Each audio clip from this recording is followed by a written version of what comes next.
អត់ខៃតែម្ដាយស្រីថ្លៃហៅខ្មៅពីតូចថ្ងៃនេះខ្មៅពេញក្រមុំរូបល្អសែនសមគ្មានស្រីណាដូចខ្មៅជាស្រីខ្មាគ្រប់លៀងសមស្លូតប្រាជ្ញាក៏ឆ្លាតស្ដាប់ពាក្យម៉ែអើថ្ងៃនេះបនចូលឆ្នាំថ្មីបងឃើញខ្មៅស្រីអូនរៀបចំផ្ទះបងរៀនទេវតាតាំងផ្កាថ្វាយព្រះដាំស្លរោតរះជូនម្ដាយទៅវត្ត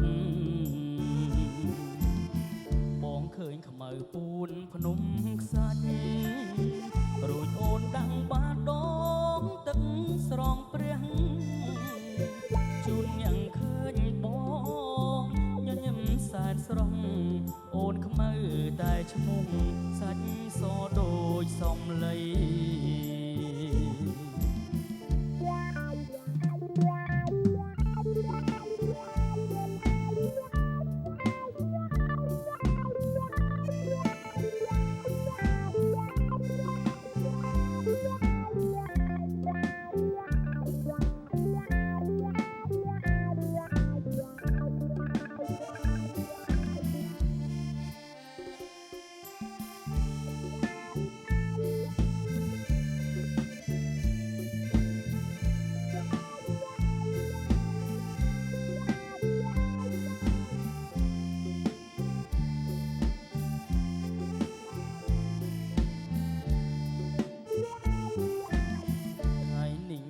ចូលឆ្នាំថ្មី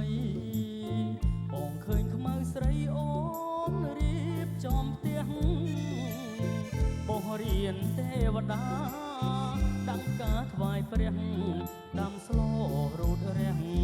ជូនម្ដាយទៅវត្តបងឃើញខ្មៅពូនភ្នំ